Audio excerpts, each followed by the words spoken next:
अरे यार 3 बजे फिल्म शुरू हो जाएगी, तू क्या कर रही है? बस मुझे 5 मिनट दे, मैं अभी साड़ी बदल कर आती हूँ। अरे बहू, तू अचानक कहाँ जा रही है? तेरी सास तुझे आवाज दे रही है। अरे छोड़ ना, ये बुढ़िया कभी नहीं सुधरेगी। क्या हुआ माँ जी? मैंने आपको कितनी बार मना किया है कि मुझे जाते हुए टोका मत कीजिए। मैं फिल्म देखने जा रही हूँ। तू अभी चली जाएगी तो मेरे लिए खाना कौन बनाएगा बहू? सुबह से भूखी बैठी हूँ। अरे माँ जी, आप कौन सा घर का काम करती हो जो आपको भूख लगी है? अच्छा, मुझे देर हो रही है, चलना रीटा। अंजलि के जाते ही सीता देवी अपनी किस्मत को कोसते हुए सारा दिन घर में भूखी बैठी रहती है। इस तरह अंजलि अपना बहू होने का कर्तव्य कभी नहीं निभाती थी। वहीं दूसरी तरफ अपनी सास के खाते से पैसे निकाल के अपने शौक पूरे करती थी। लेकिन सीता देवी इस उम्मीद पर थी कि एक दिन उसकी बहू सुधर जाएगी। फिर एक दिन सीता देवी की जुड़वा बहन गीता देवी वहां आती है। अपनी बहन को घर के काम करते हुए देख गीता देवी आग बबूला हो जाती है। अरे ये सब यहाँ क्या चल रहा है सीता? तेरी बहू कहाँ है जो तू घर के काम कर रही है? सीता देवी भावुक होकर रोने लगती है। अब तुझसे क्या छुपाऊं? मेरी बहू रत्ती भर भी मेरी इज्जत नहीं करती। मजबूरी में मुझे घर के सारे काम करने पड़ते हैं।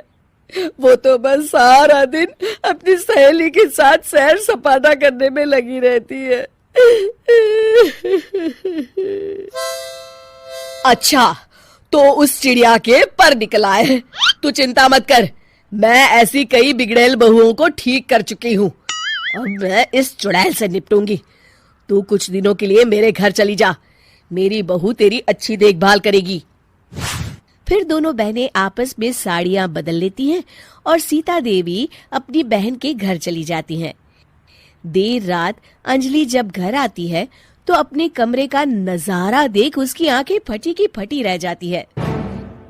हे राम, मेरे कमरे का एसी कहाँ चला गया? और मेरा 56 इंच का एलईडी टीवी कौन ले गया? अंजलि तहस के साथ अपनी सास के कमरे में जाती है। तभी वो देखती है कि उसके कमरे का एसी और टीवी उसकी सास के कमरे में लगा है और गीता देवी आराम से एसी की हवा खाते हुए सास बहू सीरियल का मजा ले रही हैं। अच्छा, तो ये सब इस बुढ़िया की कारस्तानी है। अभी इसे बताती हूँ। ये सब क्या है माँ जी? आपकी हिम्मत कैसे हुई मेरे सामान को हाथ लगाने की? क्यों बहू, ये सारा सामान तूने तेरे पिताजी के पैसों से खरीदा है क्या? हैं? लगता है तू भूल गई कि ये सारा सामान मेरे पैसों से आया है, इसलिए मैं अपनी सारी चीजें अपने कमरे में उठा लाई। तुझे कोई एतराज है? चल जा यहाँ से, सीरियल का मजा किरकिरा मत कर।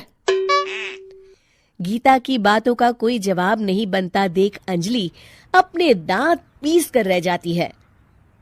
अगले दिन रीटा और अंजलि शॉपिंग पे जाने की तैयारी करती हैं। अंजलि जैसे ही अपनी स्कूटी पर बैठती है तभी गीता देवी स्कूटी की चाबी निकाल लेती हैं।